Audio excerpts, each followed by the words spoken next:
We are healing shame today. It is June the 12th. Welcome. I again sort of didn't know what to talk about today, but I've decided we're going to discuss um, getting out of self, abandoning the ego, and thinking of others and how you can help meet their needs and their wants. And why do I bring this up? Okay, right now, a million thoughts are racing through my head. And it's like, well, but we should talk about this and that. And then all these things start coming. Well, what about distraction? What about the firefighters? Talk about how you distract, talk about how thinking of others helps you not get distracted with things that are self harming or keep you away from having to deal with your own feelings. Because at the end of the day, what we're trying to do here is heal shame, right? And the best way to heal shame is to do esteemable things because shame, self esteem, self confidence, all these things are related. And if you're a shame based person like myself, then you know your self esteem, your confidence, all this is very low. So, in order to build self esteem, we have to do esteemable things. And that's going to involve helping other people. Of course, by helping other people, it gives us a sense of purpose. It gets us out of our negative thinking, and we reap the benefits and the rewards, of course, as well. But in the end, helping others is something we enjoy doing. We might not like it at first because it's an alien concept sometimes, but really deep down inside everybody, we know how much fun it is and how enjoyable it can be to think of others, to help meet their needs and wants. Just to give you an example, yesterday there was probably in his 60s, a 60-year-old, something year old American retiree, probably with the white hair, the cap on. He's from Minnesota originally. And he was over here. He was coming down the steps from the pharmacy and he was having some trouble. And I walked over and said, "Hey, do you need some help?" I was going to hold him, his arm or something, make sure he got down safely. And he said, "No, no, no, that's okay. I've got it," and I just watched him make sure he got down the rest of the stairs. It's like I was watching my older uncle or a grandfather or something. It's like I felt good about doing that. It's like, okay, I'm doing some service. I'm caring about somebody else. But there were no motives here.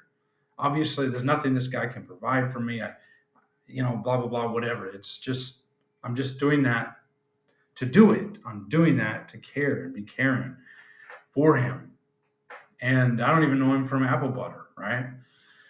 So in the end, he said he had gout in his foot, and I was like, oh wow, my grandfather had gout. I remember how much trouble he had getting around, gout in his foot, his knee, whatever. He had arthritis real bad, couldn't get around, and it just boom, it just triggered that thought of my grandfather and how hard it was for him to get around. Sometimes I'd have to help him hobble around, especially at the very end before he passed away. Went to the hospital and passed away.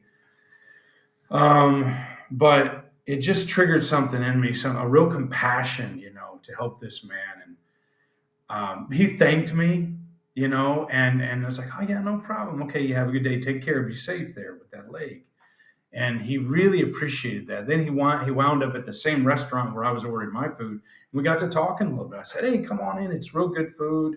It's a good price. And I convinced him to have his meal there, to have lunch there, and in doing so, it just fostered an environment of love and mutual respect, and it gave the restaurant business.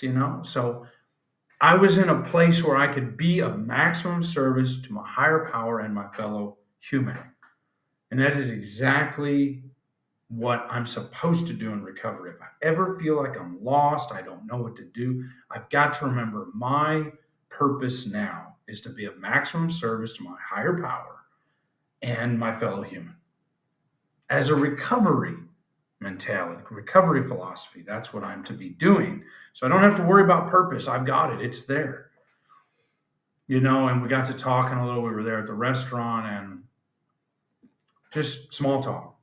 but it was the interaction, the way I was there. I was present with them. I was not thinking about myself too much, a little bit, but I was more trying to connect with another human being. And in that connection, in that being of service to them, and just being there and showing up for life, showing up for that conversation and that interaction. By doing all that, I was loving myself, and I was basically getting rid of that self-centeredness. It's in the seeking. It's in trying to be selfless, trying to be honest, the four absolutes, trying to live by these principles: absolute honesty, purity, selflessness, and love. And then by doing all that, I'm in compassion, I'm in empathy for other people, I'm trying to be kind and loving. And when I do all this, I'm going to get rewarded. And I'll tell you how that happened. It's very simple, very minor, very minute, very subtle. But I was on my way back, and I felt really good. I just felt good. Wow. I just interact. That's life. I interacted with people, with other people. I didn't feel threatened by them. I felt welcoming. I embraced the conversation, and I was open about myself. I wasn't hiding anything. Um, and on the way back to my hotel with my lunch in hand, in the to go styrofoam and bag and all that, I just thought a lot of things were racing through my head there. And I looked up at the sky and I thought, well, I got this tattoo in Chiang Rai, where the White Temple is in Thailand, even though I felt it was off center and not quite right at first, and I obsessed about it. Now I don't even care. I don't even notice it's there. I don't care. So I got that there, and then I'm fixing my teeth in Chiang Mai. This is life. I am part of an experience. I'm experiencing a journey. I'm on a journey of life, and wow, I felt really grateful. I just felt like the sky opened up and oh, rainbows and butterflies and unicorns for a moment. It was a very, very great. I had a lot of gratitude, a feeling of gratitude in that moment. Like this is life and I'm in it and I feel happy about being in life right now. And I thought about my stepdad, did he think, wow, when he was passing away, I wish I had more time. I like this life, although I have hard days. I want more of this because really in the end, when we're on our deathbed, I'll bet we're thinking, life's pretty good. I'd like to have a little more time of this here. This is a precious gift, life is.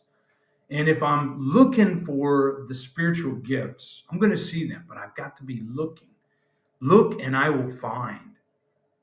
Look and I will find. There's a famous quote too by the Persian poet Rumi.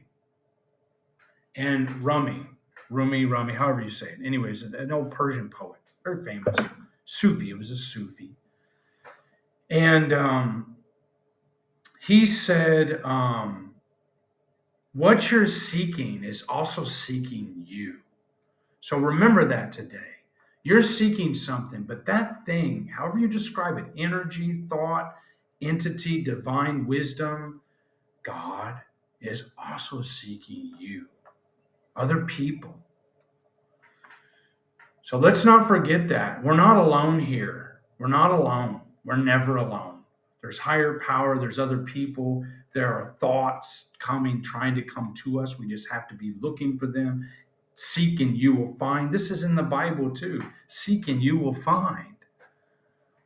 Ask and you shall receive. I think that's in Matthew 7, chapter 7, verse 7, somewhere around there. Maybe I'm off, but I believe it's in Matthew 7 somewhere. So keep on fighting the good fight. Don't give up today. Remember, what you're seeking is also seeking you. Stay connected to people. Try to help others. Stay out of self. When you're present, your ego is dumbfounded. Be present with people. Try to serve others. The big book of Alcoholics Anonymous, page 19 and 20 says, constant thought of others and how I can help meet their needs. My very life as an ex-problem drinker depends on this constant thought of others and how I can help meet their needs. So until next time, I wish you all the best, and we'll see you then.